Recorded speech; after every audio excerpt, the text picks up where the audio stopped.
warahmatullahi wabarakatuh. Yang terhormat dosen penguji ujian kinerja PPG dalam jabatan Pendidikan Agama Islam batch 2 tahun 2024. Perkenalkan, nama saya Hikmawati. Saya adalah guru PAI di SMK Negeri 1 Takalar, Kabupaten Takalar, sekaligus mahasiswa PPG dalam jabatan Pendidikan Agama Islam batch 2 tahun 2024 di LPTK IAIN Madura.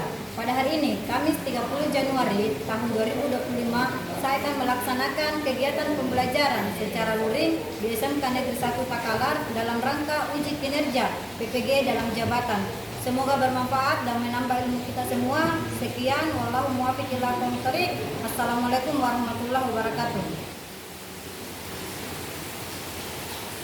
Gurunya duduk siap. Gerak. Beri salam. Assalamualaikum warahmatullahi wabarakatuh. Waalaikumsalam warahmatullahi wabarakatuh. Sebelum kita belajar, mari kita bersama-sama berdoa. Doa dimulai.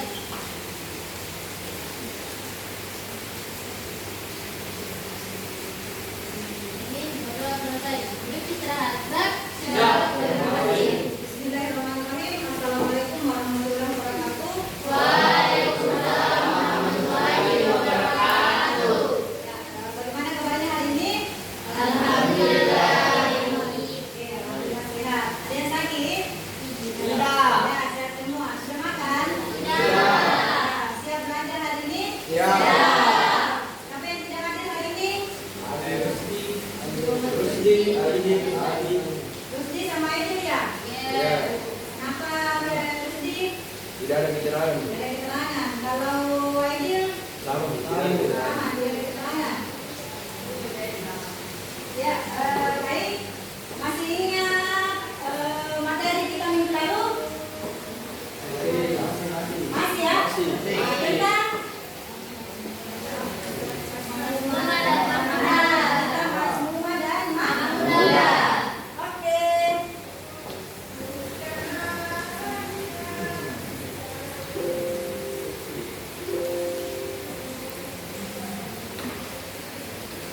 Ya, perhatikan dari di depan. Kita masih membahas materi lanjutan dari materi minggu lalu. Sebelumnya saya sampaikan kembali tujuan daripada materi yang akan kita bahas, yaitu tujuan daripada manfaat menghindari akhlak mazmumah dan membiasakan akhlak mahmudah. Tujuannya itu yang pertama, kita mampu mengetahui apa yang dimaksud dengan akhlak mazmumah dan apa yang dimaksud dengan akhlak mahmudah. Yang berikut tujuannya adalah mampu membedakan atau ya baik dan buruk. Yang ketiga, tujuannya yaitu bagaimana cara membiasakan akhlak mahmudah dalam kehidupan sehari-hari. Oke. Sebelumnya saya ingin tanya dulu apa yang dimaksud dengan akhlak mazmumah. Mas ingat? Masih? Nah, akhlak buruk. Nah, kalau akhlak mahmudah? Akhlak terpuji. Oke, next. Akhlak mazmumah. Yang mana itu akhlak mazmumah? Siapa yang bisa berikan contoh akhlak mazmumah? Ria. Menyombongkan diri. Apa lagi? Berbohong. Apa lagi? Mencuri. Jadi semua akhlak-akhlak yang buruk itu adalah akhlak mazmumah. Oke. Berikut, apa itu akhlak mahmudah? Siapa yang tahu apa itu akhlak mahmudah? Akhlak terpuji. Coba. Siapa saya ingat? Nah, contoh akhlak mahmudah yang mana itu akhlak mahmudah? Hah? Contohnya. Kan akhlak mahmudah itu adalah akhlak terpuji. Contohnya, yang mana itu akhlak terpuji? Sampingnya, pikiran. Nah, yang mana contohnya akhlak mahmudah itu? Nah, membantu sesama. Apa lagi? Jujur. Apa lagi? Ada? Bersedekah. Fajri. Akhlak mahmudah contohnya Fajri. Membantu sesama. Oke, sampai sini paham ya?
Lalu berlebihan. Jadi Allah itu sangat membenci orang yang berlebihan. Kenapa kira-kira Allah membenci orang yang berlebihan?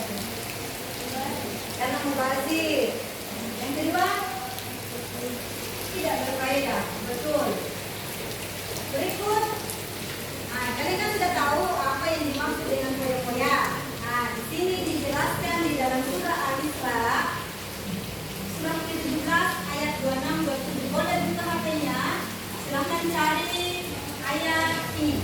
Surah Al-Isra 26-27. Yang sudah dapat tanda tangan, kasih baca ya.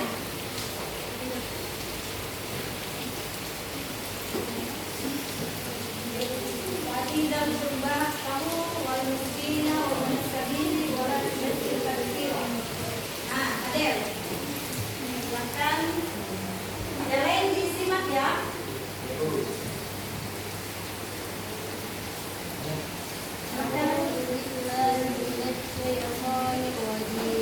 Bismillahirrahmanirrahim.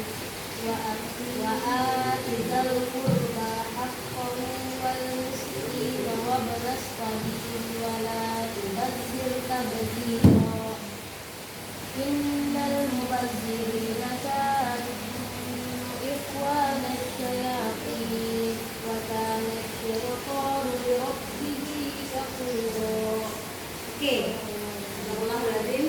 Jadi di surah Al-Isra itu menjelaskan tentang berikut saya akan sampaikan arti daripada surah Al-Isra. Di situ berikanlah kepada kerabat dekat haknya, juga kepada orang miskin dan orang yang dalam perjalanan. Sampai di situ dulu. Jadi simpan kembali nomor HP-nya supaya kalian lebih fokus. Jadi di situ sudah jelas di dalam Al-Quran bahwasanya Allah menjelaskan bahwa apa yang kita miliki, harta yang kita miliki itu ada hak orang lain. Jadi selama harta itu tidak kita keluarkan, kita tidak sucikan, maka selamanya harta kita itu menjadi bukan haram, tetapi kotor. Kenapa kotor? Karena dia tidak suci, karena dia tidak mensucikan hartanya. Karena sesungguhnya apa yang kita miliki di dunia itu ada haknya orang lain. Orang lain itu adalah fakir miskin, orang dalam perjalanan, kemudian sanak saudara yang tidak mampu. Dan itu sudah jelas ya di dalam Al-Quran. Yang kedua, dan janganlah kamu mengumpulkan hartamu secara boros. Sesungguhnya pemboros itu adalah temannya syaitan dan syaitan menakutkan dan membuatnya. Jadi sesungguhnya pemboros itu adalah temannya syaitan. Kira-kira kenapa dibilang temannya syaitan? Kenapa dikatakan pemboros itu adalah temannya syaitan? Karena sifatnya sama dengan syaitan. Yang mana kira-kira yang ada hubungannya dengan materi kita hari ini? Dia mengumpulkan uangnya, berarti dia adalah temannya syaitan. Karena dia boros, karena dia tidak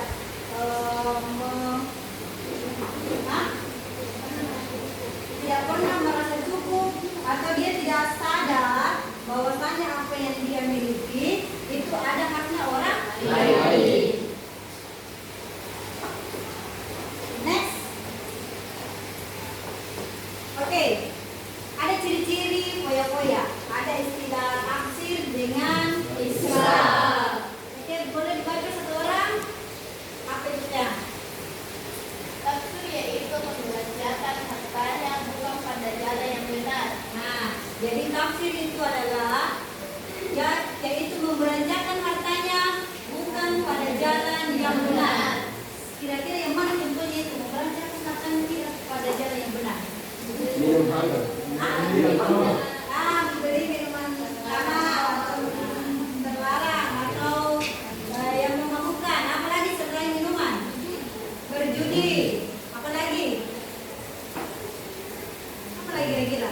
Membelanjakan hartanya bukan pada jalan yang benar. Selain minuman, ada ke makanan? Ada ke makanan? Ada. Mana itu? Narkoba. Jadi ketika ada orang yang membelanjakan hartanya untuk narkoba, maka dia masuk dalam kategori taksir. Dia berada dalam kategori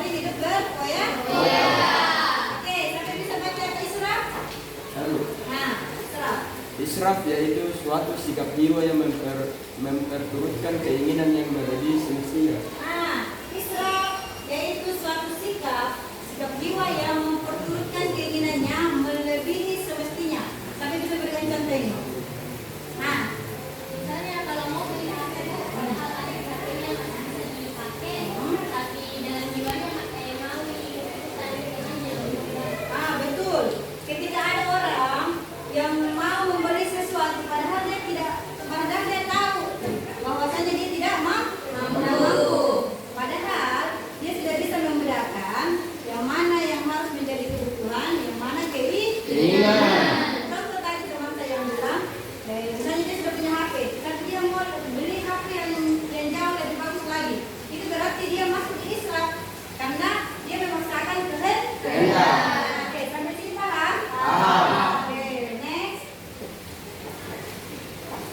Ada macam-macam tafsir dengan Islam. Ada 3. Ada tafsir dan israf dalam makan dan minum, tafsir dan israf dalam berbicara, tafsir dan israf dalam penampilan. Oke, mungkin bisa dibuka bukunya. Oke, siapa yang bisa memberikan saya contoh yang mana tafsir dan israf dalam makan dan minum? Yang mana itu berlebihan dalam makan dan minum?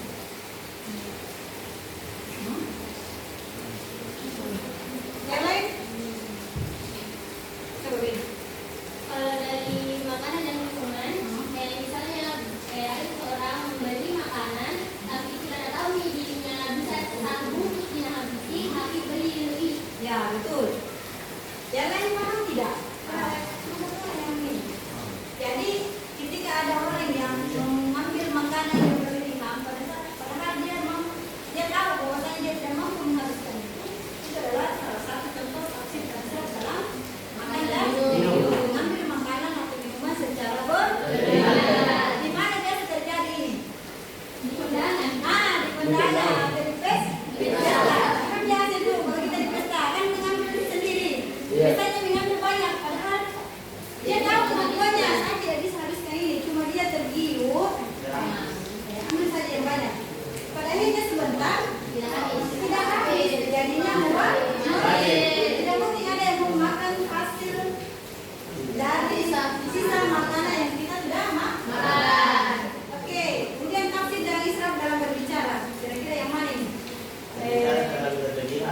Berbicara yang berlebihan. Yang mana itu yang berbicara berlebihan? Ada seseorang atau berbicara yang tidak baik kepada seseorang, apalagi? Ada lagi satu. Berlebih-lebihkan apa gitu? Apa gitu yang biasa membicarakan secara berlebihan? Gibah. Apalagi satu? Fitnah. Sering memfitnah orang itu biasa dilebih-lebihkan. Nah, itu berarti dia tafsir dan israf dalam berbicara. Terakhir, tafsir dalam israf dalam penampilan. Yang mana ini? Yang pakai baju kemas. Memakai banyak emas, apa lagi? Aksesoris yang jelas dia berpenampilan yang secara berlebihan. Oke, sampai sini paham? Oke, ada yang mau bertanya sebelum kita lanjut? Ada yang mau bertanya sekilas apa yang kita bahas dari tadi? Boleh bertanya? Tahu? Ya. Itu tentang Quran surah Al-Isra ayat 26 tadi. Ya, surah Bisa Al-Isra. diambil di Kembalikan dulu di surah Al-Isra 27. Ya, itu. Ya. Itu maksudnya berikanlah kepada kerabat dekat hatinya, juga kepada orang miskin dan orang yang dalam perjalanan. Maksudnya dan orang yang dalam perjalanan itu bagaimana? Nah, orang dalam perjalanan itu seperti musafir. Ketika ada orang musafir dan dia butuh minuman, juga butuh makanan, ya silahkan dikasih. Atau ada tamu, itu salah satu musafir juga. Ada tamu, ya, pada saat dia bertamu pada jam makan dan memang ada yang bisa disajikan, dikasihlah makan orang itu. Mungkin saja orang itu lapar dan mungkin saja orang itu haus. Ngerti? Oke, lanjut kita masih ada pertanyaan? Satu lagi. Masih materi yang dari tadi? Hah? Masih? Oke, kita lanjut ya. Tadi kita sudah bahas hidup berpoya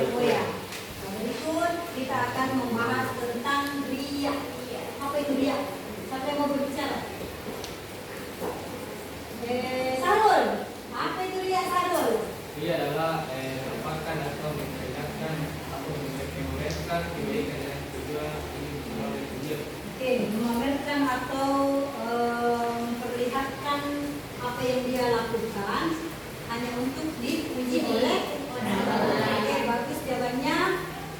Ada jawaban lain? Apa sih itu ya? Sama? Oke, sama. Ada dua jenis ria. Ada ria dalam niat dan ria dalam perbuatan. Kira-kira yang mana contohnya ria dalam niat itu? Hah? Kalau mau melahirkan pakai Nah, dia sudah ada niat untuk pamer. Tujuan untuk pujian dari orang lain. Kalau dia dalam perbuatan, misalkan sholat hanya untuk dipuji orang lain. nah misalnya dia pergi sholat hanya ingin dipuji oleh orang lain. Contoh ya, bagus ya banyak. Contoh seperti ini. Misalnya ini sebentar sholat dulu. Saya mau lewat sana, supaya si A ini melihat saya bahwa saya hari ini pergi sholat dulu, atau saya dikatakan orang yang alim. Nah itu namanya Ria. Dia hanya mau pergi sholat dengan tujuan ingin dipuji oleh Orang lain. Oke, next.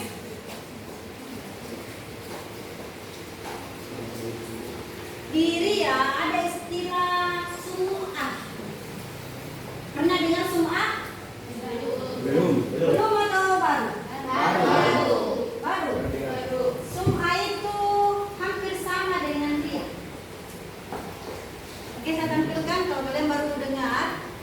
Sum'ah itu adalah memperdengarkan amal kebaikan yang telah dilakukan kepada orang lain agar mendapatkan pujian dari orang lain. Itu ada kata memperdengarkan. Kira-kira apa perbedaannya ria dengan sum'ah? Di situ kita tandai memperdengarkan. Kalau ria itu kan dia langsung melakukan, dia prakteknya. Kalau sum'ah dia memperdengarkan. Kira-kira yang mana bedanya? Ketika bersedekah dia berikan kepada orang lain. Betul. Ketika dia bersedekah, sudah bersedekah, dia Menyerahkan pada orang lain. membicarakan atau menyampaikan kepada orang lain. Jadi situ bedanya. Dia, kalau dia langsung melaksanakan. Saya mau sholat supaya dilihat orang lain bahwa saya ini sholat, rajin sholat. Itu dia masuk kategori Ria. Kalau sum'ah, setelah dia melakukan, dia membicarakan kepada orang lain. Itu adalah sum'ah. Ada yang mau bertanya tentang dia? Ini dia sebenarnya kalau kita bahas panjang ini. Yang tidak mengerti tentang dia boleh dikasih keluar unek-uneknya. Apakah ini termasuk ria, Bu? Apakah ini termasuk ria? Siapa mau bicara? Rahmat. Nah, silakan Rahmat. Apa yang kamu tahu tentang dia?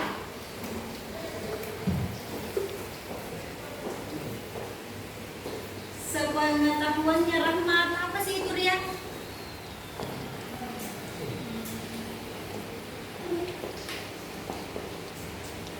Apa itu ria? Sama nih. Tri. Apa itu ria, Tri?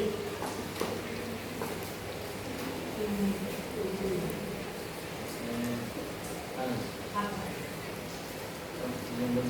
Menyembuhkan diri, pamer.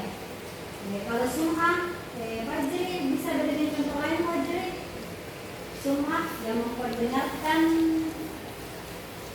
Ketika sudah membantu orang. Hah? Ketika sudah membantu orang. Ketika sudah membantu orang, kemudian Menceritakan dia menceritakan kepada orang lain bahwa dia sudah melakukan kebaikan. Itu semua ya. Oke, buka kembali HP-nya.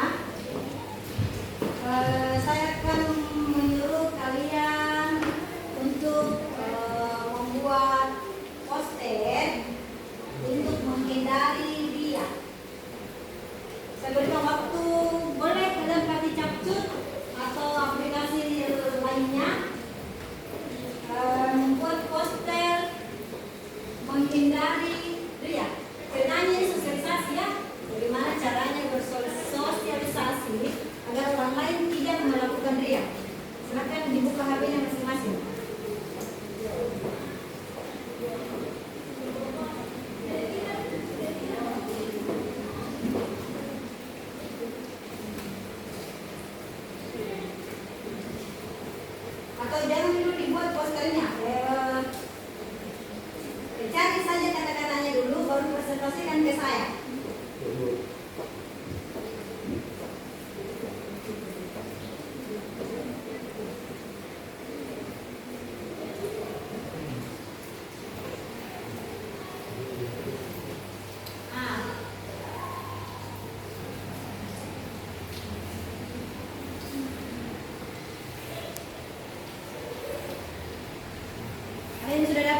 sosialisasi persoalan dia. Oke, ada? Saya sudah dapat kata-katanya?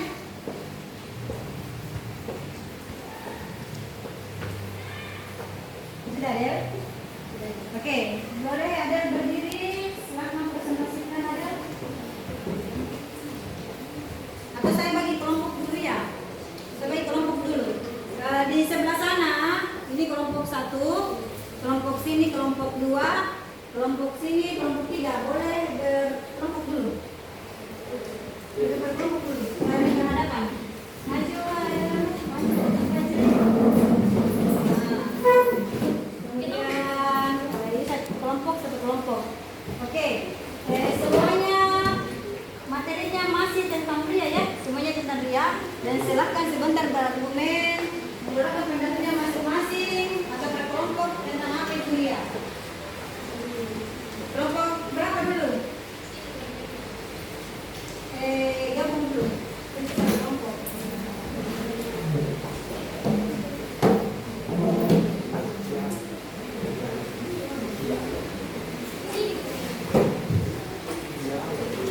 Jadi disimpulkan apa yang tadi saya jelaskan dengan hasil yang kalian dapat di hati masing-masing.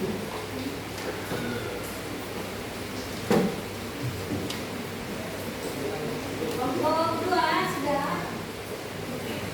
Ya, kelompok 1, kelompok 2, kelompok 3.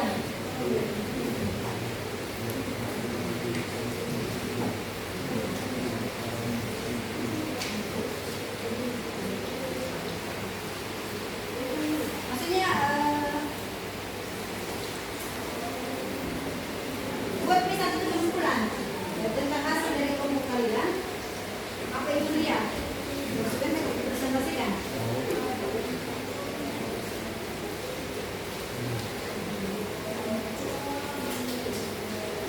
Kelompok 3. Umat sudah? Belum. Kelompok 1 sudah? Belum.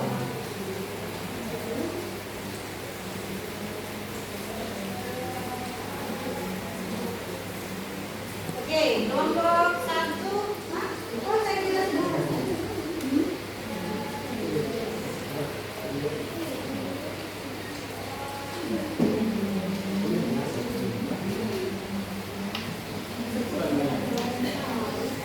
Ibu, Oke, kelompok. bisa Kira sudah mau tampil? Mau tanya. Kenapa? bisa dialog sekali. Dialog tentang dia. Dialog pembicaraan. Jangan menjawab, simpulkan saja dari hasil yang saya jelaskan tadi dengan apa yang kalian dapat di HP tentang materi dia.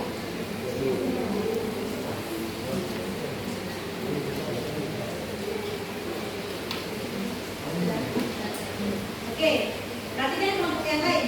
Itu kelompok 2 sudah mau ambil. Ini bagaimana kalau selesai kalau kelompok seperti ini? Jadi saya tidak berhadapan, Pak ini masuk ini. Pak sampai aktif.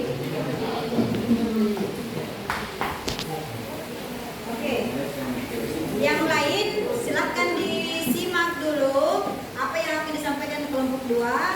Kemudian kelompok 1 dan kelompok 3 boleh bertanya atau menanggapi dari presentasi kelompok 2. Oke, silakan.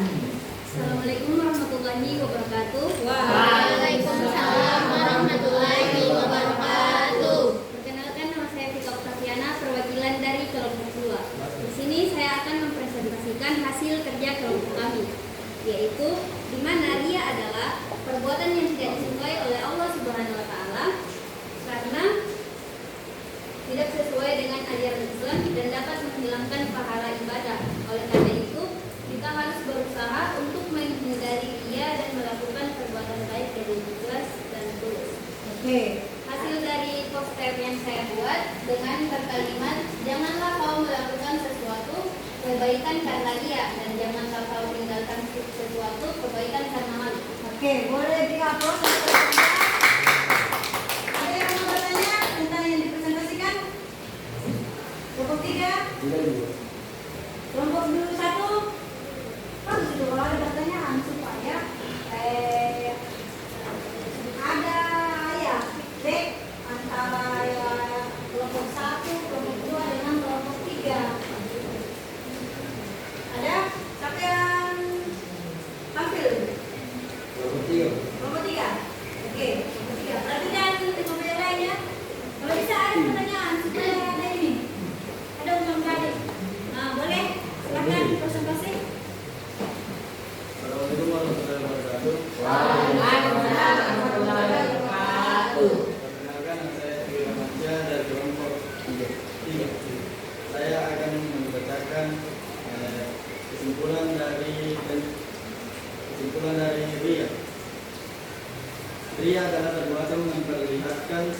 sesuatu dengan tujuan untuk mendapatkan pujian dari orang lain.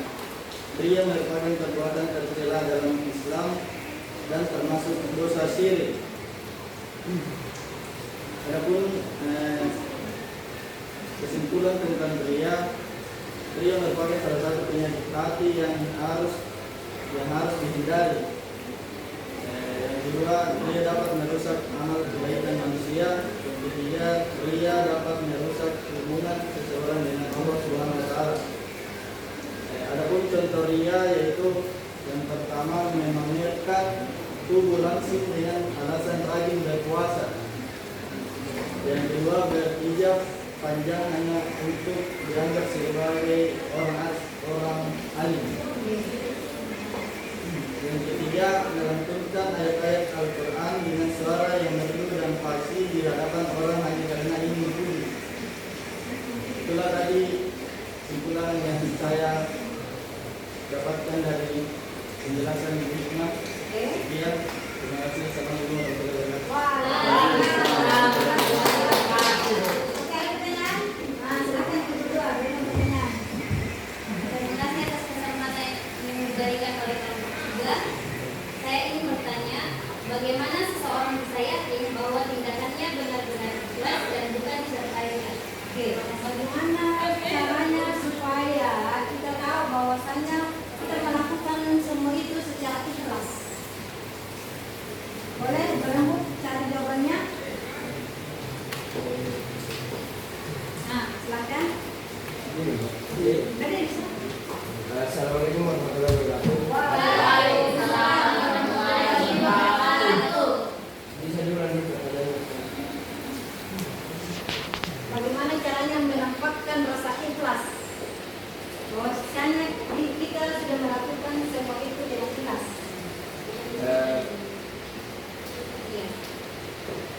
Untuk pertanyaan seperti itu, kalau misalkan kita berbuat secara ikhlas, kita itu sudah terbentuk di dalam hati, kita melakukannya dengan ikhlas. Tidak perlu terlalu besar suaranya hanya untuk melakukan hal yang baik. Contohnya misalkan seperti sholat, kita tidak usah terlalu banyak berbicara ataupun besar berbicara ketika di hadapan banyak orang untuk sholat.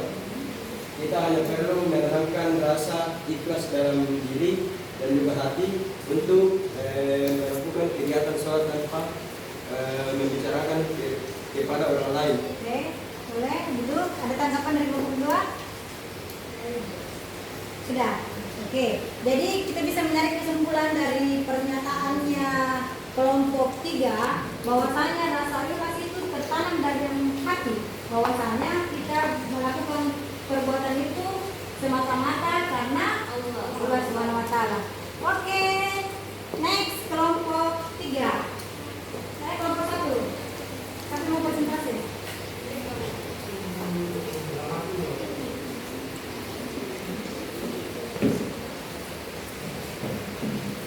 Assalamualaikum warahmatullahi wabarakatuh. Waalaikumsalam warahmatullahi wabarakatuh. Saya perkenalkan nama saya ini presentasikan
yang kita punya di dalamnya itu terdapat hak orang lain.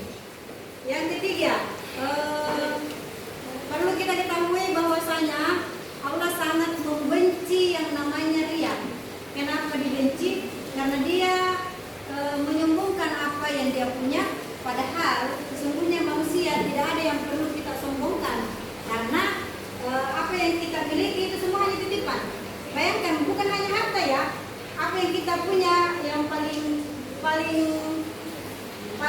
mahal yang kita punya adalah nyawa. Nyawa sekalipun itu adalah titipan.